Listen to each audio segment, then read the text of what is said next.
अगर महशर के दिन हुक्मरानों की गिनती में, जालिमों की गिनती में नहीं, हुक्मरानों की गिनती में, इंसाफ पसंद लोगों की गिनती में अगर अल्लाह हिसाब लेगा तो कम से कम एक सर हमारा भी चमकेगा। हम इस मकसद से यहाँ आए हैं। कुर्सी को ले लीजिए आप, उसके अंदर 4 पाए होते हैं और 4 पाए के अंदर एक पाया अगर हमारा होगा और इधर से इधर की बात करेगा तो उस पाए को हम हिलाने का काम करेंगे। सरकार हमारे बगैर नहीं बनेगी।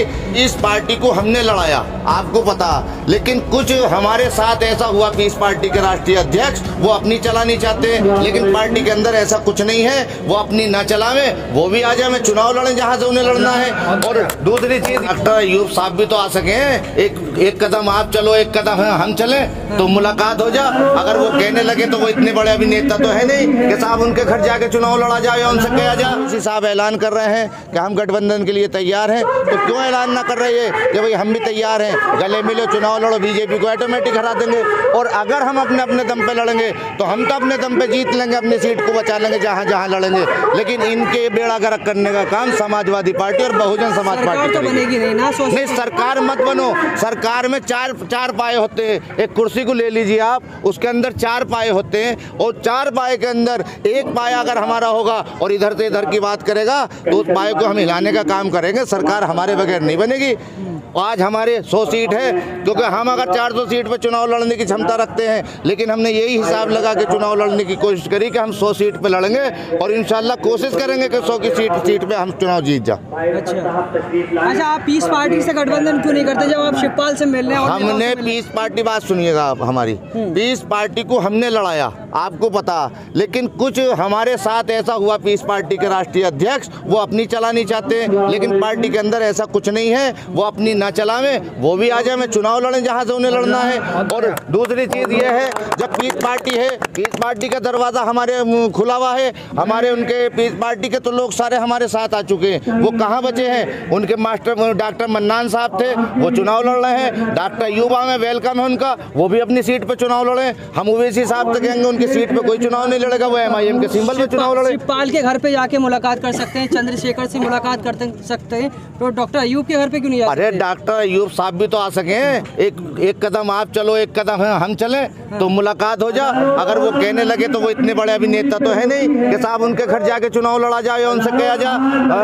हमारे जो असदुद्दीन ओवैसी साहब हैं वो सांसद हैं, वो सांसद हैं और 5-5 बार के सांसद हैं। और हमारे अयूब साहब एक बार विधायक बने, दोबारा अपनी सीट न निकल पाए, तो काहे की राष्ट्रीय अध्यक्ष साहब क्या कमी रही आखिरकार, क्या वजह रही? हमारा कोई भी विधायक जीतता है, MIM का एक भी विधायक जीतता है, आज तक भागा नहीं है। अयूब साहब के 4 विधायक जीते, चारों भाग के, क्या वजह थी? कहाँ भागे हमारे जिला पंचायत सदस्य? हमने पार्टी से निकाला, और ये निकालने की गलती भी क्या थी? जब समाजवादी पार्टी बीजेपी से मिलकर गेम खेल रही है, और समाजवादी पार्टी में खुद जिला पंचायत सदस्य हूँ, वार्ड नंबर 10 से, छजलेट ब्लॉक से मैं खुद सदस्य हूँ, 10 नंबर वार्ड से, मैं तो नहीं बिका।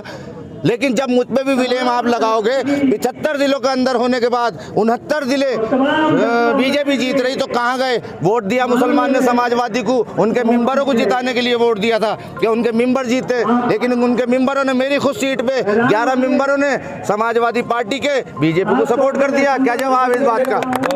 विपक्षी दल आपके पास क्यों आया? हिस्सेदारी तो आप मांग रहे हैं ना? नहीं, हिस्सेदारी हम मांग रहे हैं, हिस्सेदारी लेंगे इंशाल्लाह, अल्लाह ने चाहे तो। हमें यकीन है अल्लाह की जात पे। हमें यही तो सवाल है कि आपको विपक्षी दलों के पास जाना चाहिए। नहीं, विपक्षी दलों के पास हम कहाँ जाए? शिवपाल साहब के साथ हम पहुंच गए, चंद्रशेखर साहब के पास हम पहुंच गए, समाजवादी पार्टी के अखिलेश साहब के पास हम पहुंच गए, हम किस किस के पास पहुंचे?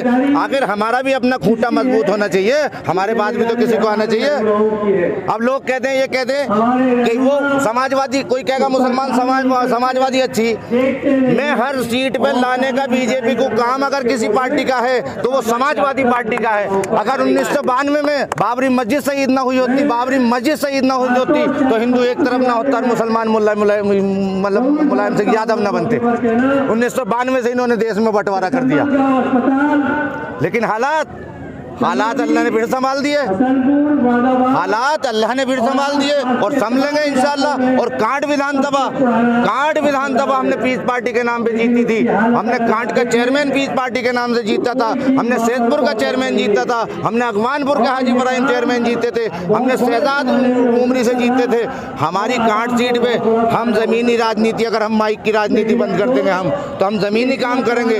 और ज़मीनी काम का मतलब है कि अपनी अपनी सीट पे कम से कम बूथ एक एक गांव में 10-10 हमारा काम चलिया है। और इंशाल्लाह हम तुमसे बता रहे हैं, आपके चैनल पे बता रहे हैं कि जब गुल्लक खुलेगी तो कांट विधानसभा सबसे पहले जीत के आगे। ये वादा हमने पीस पार्टी में करा था। इस बार समाजवादियों की अख्तियारी नहीं खानी है। नहीं, समाजवादी अख्तियारी खा रही है, टोप भी लगा रहे हैं, मुल्ला मुलायम सिंह हो गए। अरे भाई, हम आज भी कह रहे हैं, अगर इतना बड़ा लगाव है, जब पीस पार्टी के 4 MLA जीते थे 2012 में, समाजवादी की सरकार थी, 2012 में जब समाजवादी की सरकार पूर्ण बहुमत से बनी, तो मुसलमानों के मसीहा वो 4 विधायक समाज पीस पार्टी के खरीदने की क्या जरूरत थी? अगर ये बीजेपी ना है तो क्या है? तो बीजेपी नहीं रोकेंगे इस बार? बीजेपी हम रोकेंगे तो बीजेपी इनसे नहीं रुकने वाली है। बीजेपी को हम रोकेंगे हम। अब बीजेपी, अब समाजवादी पार्टी नहीं, अब तो बीजेपी और MIM का मुकाबला है। समाज 100 सीट पे बीजेपी और MIM का मुकाबला होगा इंशाल्लाह, अल्लाह ने चाहा तो। ये देख लेना आप के माध्यम से तमाम हिंदुस्तानियों को कहना चाहता हूं कि अब जागने का वक्त है, सोने का वक्त नहीं है। और जगाने का काम जो है असदुद्दीन ओवैसी साहब कर रहे हैं। जगह तो अखिलेश भी गए। अखिलेश कहाँ जा रहे हैं? जगा रहे हैं। ये जगाना होता है कि हम मुसलमानों को रिक्शा देंगे? ये जगाने वाली बात है। किस चीज़ में जगा रहे हैं आप बताएं।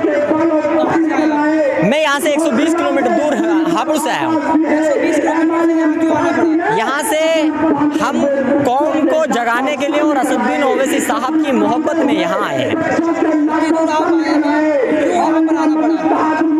यहाँ पे इसलिए आना पड़ा कि अगर महशर के दिन हुक्मरानों की गिनती में, जालिमों की गिनती में नहीं, हुक्मरानों की गिनती में, इंसाफ पसंद लोगों की गिनती में अगर अल्लाह हिसाब लेगा तो कम से कम एक सर हमारा भी चमकेगा। हम इस मकसद से यहाँ आए हैं, क्योंकि यहाँ हक की लड़ाई और हक की बातें होती हैं। पैसे लेने तो नहीं आए भाई साहब। पैसे जो हैं अदर पार्टियाँ जो हैं वो देती हैं। यहाँ जो लोग आते हैं, हम जो आए हैं, पार्टियां देती हैं। अदर पार्टियां, अब नाम न खुलवाएं तो बेहतर है। नाम आज का ही देख लीजिए, बीजेपी की जो रैली हो रही है माननीय योगी आदित्यनाथ जी की, वो पिलखवा के अंदर की भी है और भी अदर जगह है। वहाँ क्या हो रहा है, जो रोडवेज बसें उनमें भर भर के आदमी जा रहे हैं। आप बताएं कि रोडवेज अगर भरने का मकसद होता तो प्यार से तो भरेगा नहीं। जब इन लोगों का दामन दागदार है, फिर पब्लिक इनके पास जा कैसे रही है? तो पैसे से ही जा रही है। पैसे का लालच सबको होता है। आज के टाइम में भाई रोजगार नहीं है, कुछ नहीं है, तो लोगों को पैसा दे दे करके ये लोग बुला रहे हैं। ओवैसी साहब को सुनने के लिए मोहब्बत में आती है। अब जनता जाग चुकी है और जागने की वजह से यहाँ आई है। हमें ना बीजेपी से दिक्कत है, ना किसी विपक्षी पार्टी से की कोई दिक्कत है। हमें तो अपने हिस्सेदारी की ज़रूरत है। हम किसी के साथ नहीं, हम सिर्फ और सिर्फ हक पर चलने वाले बैरिस्टर असदुद्दीन ओवैसी साहब और अपनी मजलिस इत्तेहादुल मुस्लिमीन पार्टी के साथ हैं। इसके अलावा हमारा किसी से अब कोई रिश्ता नहीं है। सबसे हमारे रिश्ते और ताल्लुक ख़त्म हो चुके हैं।